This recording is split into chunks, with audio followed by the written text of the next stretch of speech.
Hey guys and gals, today we are working on the 78 Airstream Argosy. We're going to get rid of all this copper. These are the water lines. We're going to redo the entire trailer with all new PEX tubing. This right here is propane. It comes up to the furnace. Definitely be keeping that. That other copper line also is propane. So most of the propane lines are 1/4 inch lines. This is a 1/2 inch, and this looks like it reduces down to 3/8.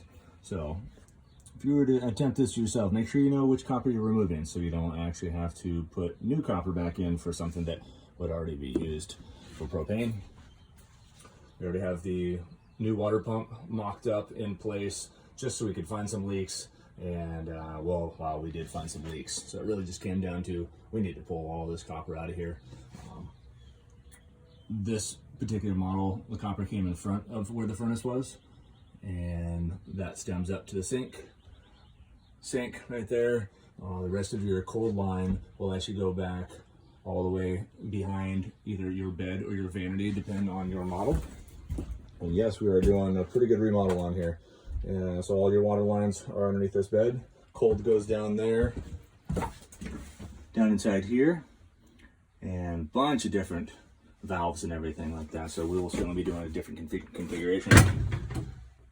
And here's your other cold right there, hot and cold right there. You have a toilet supply line that comes out through here, and then finally down in the shower. But also, the cold comes all the way into your water heater. So that's as far as the cold goes, and then the hot comes out of here, runs all the way across, hits your shower, not toilet, of course the sink, and then your hot comes all the way back behind the driver's side of the trailer, and finally that hot terminates at the sink. Well, let's get started on removing some copper and brass. There's a lot of it. Have some rags handy because of course all these water lines will still have residual water in it. Not gonna hurt it, but no sense in having water everywhere. So start making your cuts along any of these joints, and let's make this as least painful as possible. You can certainly just cut all the pipe if you want to be in a hurry and be a chop shop here, but there's some really good brass still in there. You could probably use for some other home projects here, but these flared compression fittings, as long as they're not cracked and burst, they're perfectly fine. So you might as well just take your time removing these. This is a lot of copper. A lot of valves, brass, a lot of copper tubing, ferrules, nuts, everything. All right, so here's the difference between our 77 and this current 78 Argosy. Here's the shower pan, and they ran the water lines in front right here. Here's the toilet, drinking a beer.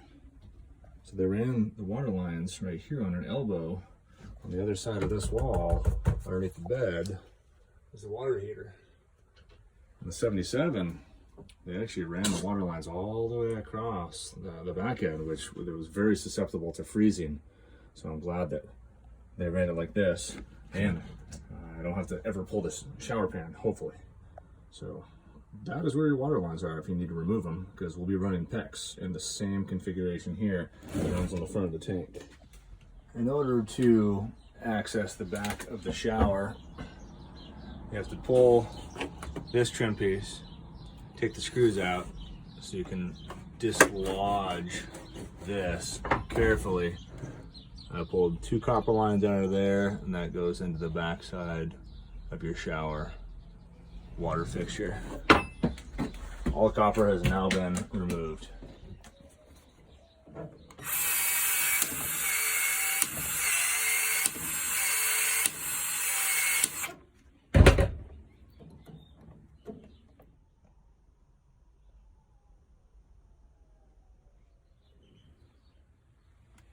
New PEX on the water heater. Cold comes out on the bottom, hot comes out of the top. Goes behind the shower. Right there, stubs out right there.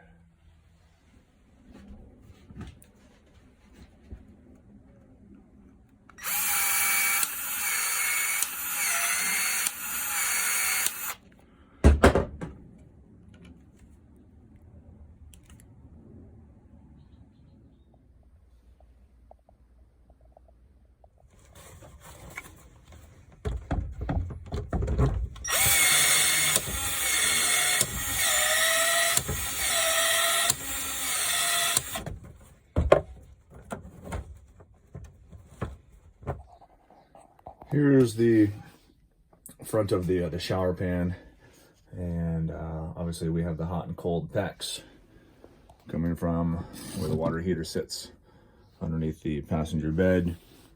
This was quite a challenge to get that PEX to come around all the way in front of here, only for us to meet up for this junction here that we have to cut that, put a T there, and then obviously put a T right here and continue our process.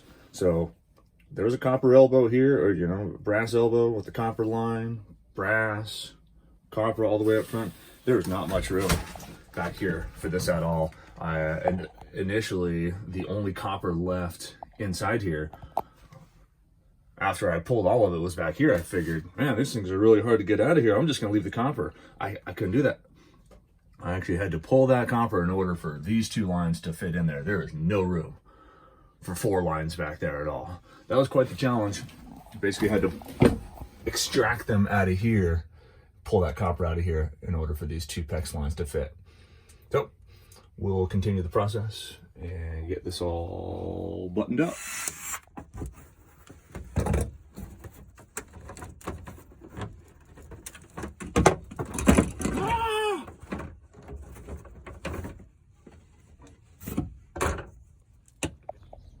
Here's the new city water inlet. It's a one-way valve. Of course, nice little filter screen. Got this on Amazon, I don't know, 15 bucks or something.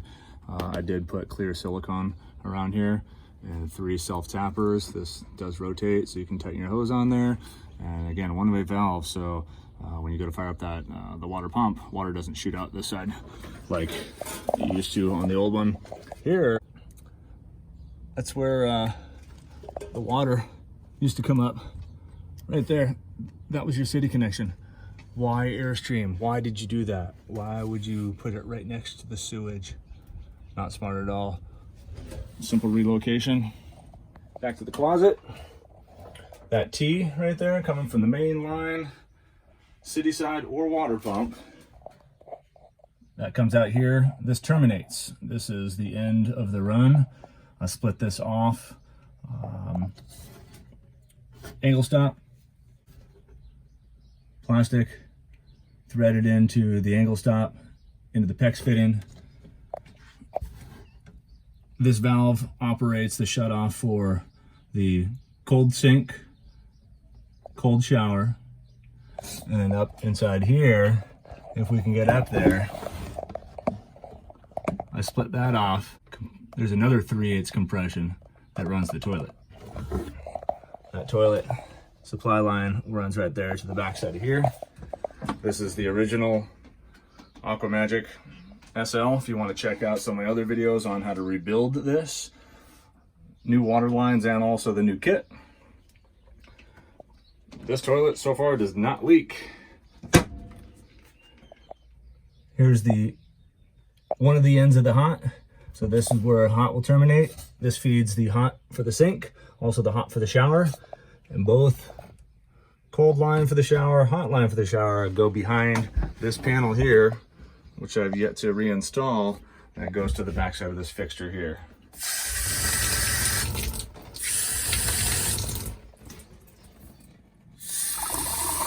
I ended up buying these water fixtures, all 3 of them on Amazon.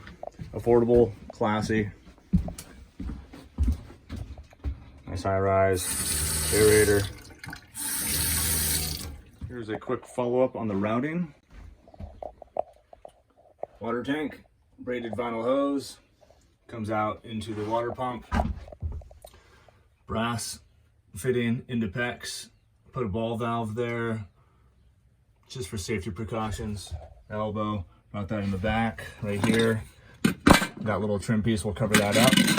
I went behind the sink, behind the furnace. There's a T that splits off to the cold. It goes behind. Cold line still comes out. That's the white one, of course. Elbow, elbow. That's the city water connection on the outside that we discussed earlier. This sweeps around. There's a T that goes The left side goes underneath the sink that we discussed. And then this elbow right here falls under the front. No connection right there. That is just a sweep. The pipe bends right here in front of the shower. And that cold kind of terminates right there at the bottom of the water heater. Back to the T. There we go. That terminates onto the red hot line. Brass elbow coming out into PEX. Front of the shower.